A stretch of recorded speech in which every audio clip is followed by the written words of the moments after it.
जय माँ इंद्राक्षी, जय अम्बे। इंद्राक्षी धाम में दर्शकों आप सभी का हम हार्दिक स्वागत करते हैं। आज के दिन जिन जातकों का जन्म दिवस है, मैरिज एनिवर्सरी, उन सभी को हमारी तरफ से बहुत बहुत शुभकामनाएं। आज हम एक बात आपसे करने वाले हैं। हर व्यक्ति की हथेली में भाग्य रेखा नहीं होती और बहुत व्यक्तियों की हथेली में भाग्य रेखा होती भी है। भाग्य रेखा जो आपके भाग्य को संवारती है, इसको लक लाइन भी कहते हैं। जिन जातकों की हथेली में भाग्य रेखा ना हो तो क्या उनका भाग्य साथ नहीं देता? क्या वो भाग्यहीन व्यक्ति होते हैं?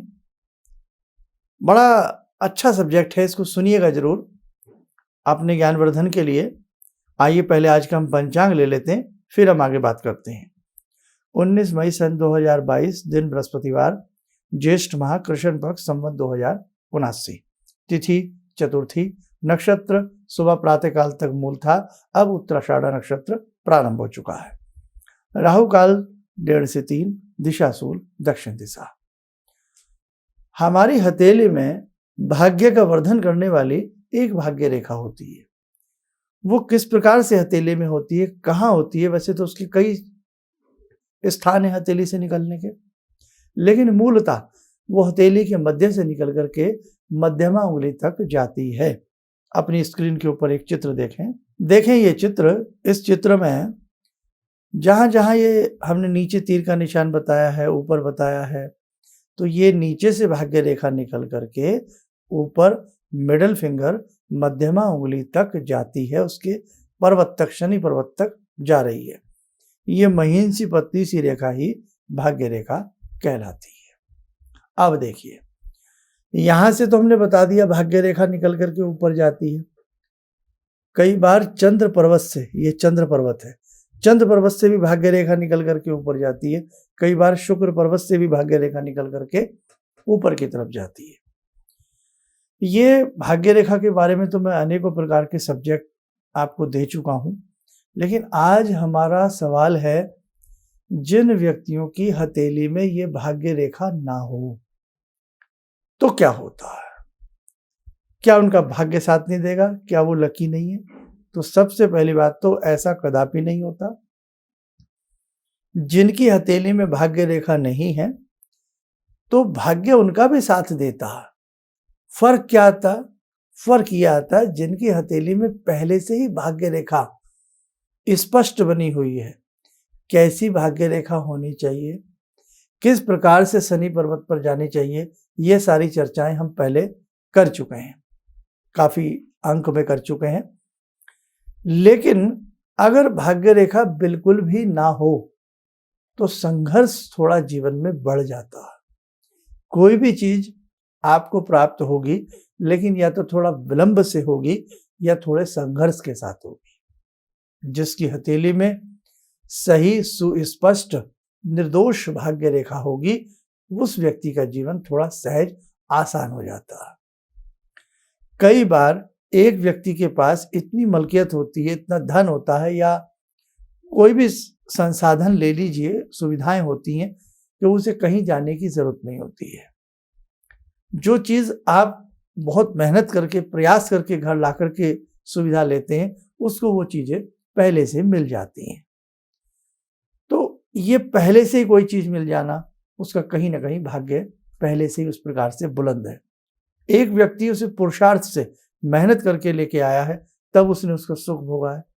हम एक गाड़ी की बात कर लेते हैं, हम सिंपल सी स्कूटर की बात कर लेते हैं, साइकिल की बात कर लेते हैं कि एक व्यक्ति की आंख खुली ऐसे परिवार में कि वहाँ सारे इस प्रकार की चीजें उस परिवार में हैं, मोटर गाड़ी सब कुछ उसमें पहले से ही है, तो उसको उसके लिए मेहनत नहीं करनी पड़ी।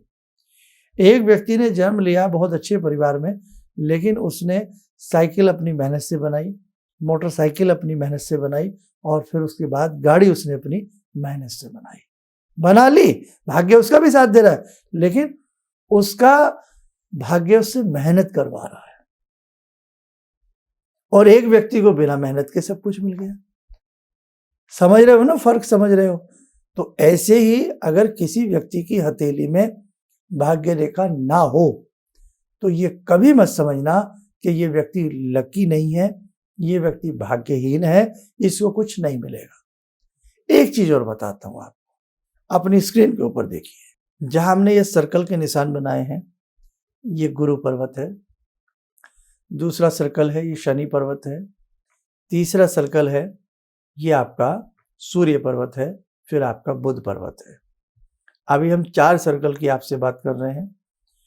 अगर किसी के ये चारों पर्वत अच्छे हों, अगर किसी के ये चारों पर्वत अच्छे हों और भले उसकी हथेली में भाग्य रेखा ना हो, कोई दिक्कत नहीं है।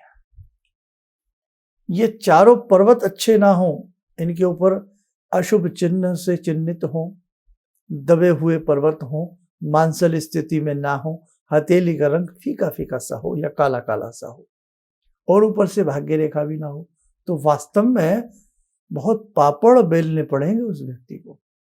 लेकिन ये चारों पर्वत अच्छे से मांसल हो, गुलाबी आभा के हो, उकरे उभरे हुए हो, स्पष्ट हो, कोई भी अशुभ चिन्ह इनके ऊपर चिन्हित ना हो, भले ही फिर भाग्य रेखा ना हो, किसी प्रकार की कोई दिक्कत नहीं है। तो बस आज हमें यही समझाना था कि जिन व्यक्तियों की हथेली में भाग्य रेखा नहीं होती, तो ये अंदाजा या ये गणित कदापि न लगाएं कि ये व्यक्ति भाग्य विहीन है, या वो व्यक्ति किसी पुस्तक को पढ़ के ना डर जाए, या किसी की बात को सुन करके ना डर जाए, अरे मेरे हाथ में तो लक लाइन है ही नहीं, मेरे हाथ में तो सैटर्न शनि रेखा है ही नहीं, मेरा क्या होगा। तो वो कदापि न डरे। 7 ग्रह मुख्य होते हैं, 2 छाया ग्रह होते हैं, और हथेली में तो एक ग्रह मुख्य और भी होता है जिसे हम कुबेर ग्रह कहते हैं, है ना। तो आपकी हथेली में जरूरी नहीं केवल एक शनि ग्रह ही कमजोर हो, शनि ग्रह से संबंध रखती है ये भाग्य रेखा, और ग्रह आपके अच्छे हो सकते हैं। और कहावतें तो यहाँ तक भी हैं कि जिनके हाथ नहीं होते तो भैया तकदीर तो उनकी भी होती है ना। भाग्य तो सबके साथ होता, थोड़ा या ज्यादा सबके साथ होता। तो बस बाकी भाग्य रेखा कैसी होनी चाहिए, आपके पर्वत कैसे होने चाहिए, ये सारी चर्चाएं हम पिछले अंकों में कर चुके हैं। यदि कोई ऐसा कार्यक्रम हमारा देखने का इच्छुक हो तो प्ले लिस्ट में जाकर के पामिस्ट्री से संबंधित आप हमारे अंक देख लीजिए।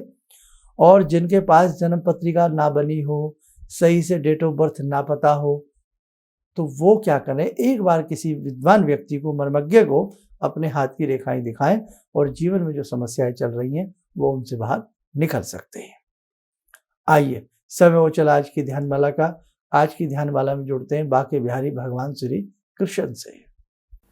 ओम करारविंदे न पदारविंदम मुखारविंदे विनिवेशयन्तम वटस्य पत्रस्य पुटे शयानं बालामुकुन्दं मनसा स्मरामि, बालामुकुन्दं मनसा स्मरामि।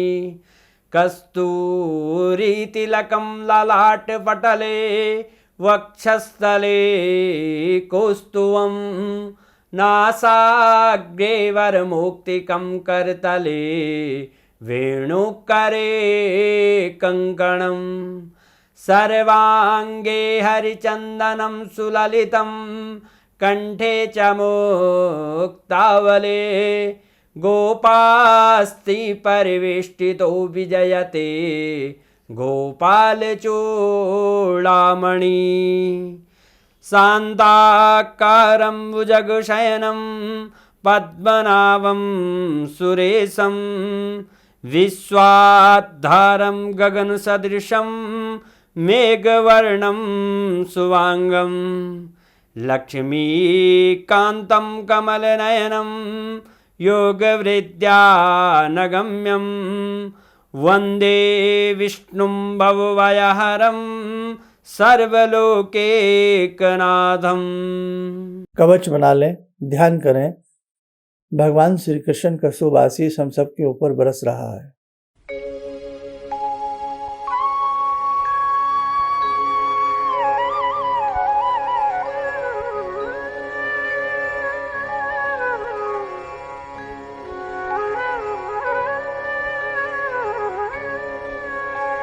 ओम बोलते हुए नेत्र खोलें, सामान्य हो जाए। देखो साधकों, बहुत सारी ऐसी बातें हैं, बहुत सारे ऐसे विचार हैं जो समय समय पर आपके साथ करने हैं, और एक आध्यात्मिक शिविर की तरफ हम बढ़ रहे हैं, और बाकी हम आपको उसके बारे में बता भी देंगे। एक आध्यात्मिक शिविर का जयपुर में कुछ मंतव्य चल रहा है, तो जैसे जैसे होगा वो हम आपको बताएंगे। और दूसरी बात, एक चीज़ हो रहा है, दिल्ली में आगामी शिविर कब होंगे उसकी भी जानकारी हम अब आपको दे देंगे। जिन जिन साधकों के रुद्राक्ष जन्म पत्रिकाएँ या जो भी हमारे यहाँ से विशेष यंत्र बनते हैं, तो वो शीघ्र से शीघ्र हम सबका भेजने का प्रयास कर रहे हैं। आप स्वस्थ रहें, सुखी रहें, इन्हीं शुभकामनाओं के साथ हम अपनी वाणी को विराम देते हैं। जय जय अम्बे। जहाँ तक मेरा व्यक्तिगत अनुभव रहा है, मैं फर्श पर पड़ा था, आज गुरुजी की कृपा से अर्श पर हूँ।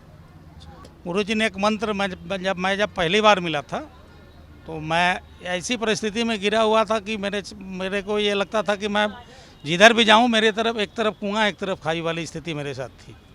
और गुरुजी ने वहाँ उस वक्त तो मेरे को 2 मंत्र दिया कि इसका आप पाठ शुरू करो, और 2 दान की सामग्री बताई थी, और उसको मैंने शुरू किया। और उसके बाद से उस वक्त से लेकर आज तक मैं फिर जिस स्थिति में था वो पीछे मुड़कर मैंने नहीं देखा। किसी भी समस्या के समाधान के लिए मिले प्रसिद्ध हस्तरेखा एवं वास्तु विशेषज्ञ प्रोफेसर धर्मेंद्र शर्मा जी से। नोट: शिविर में भाग लेने हेतु एवं व्यक्तिगत रूप से मिलने के लिए कॉल करने का समय सुबह 10 बजे से शाम 6 बजे तक। हमारे विभिन्न ज्ञानवर्धक कार्यक्रम देखने के लिए आप हमें अभी सब्सक्राइब करें, बेल आइकन को प्रेस करें ताकि आप देख सकें हमारा कार्यक्रम सबसे पहले। और अधिक जानकारी के लिए फेसबुक पेज को लाइक करना न भूलें।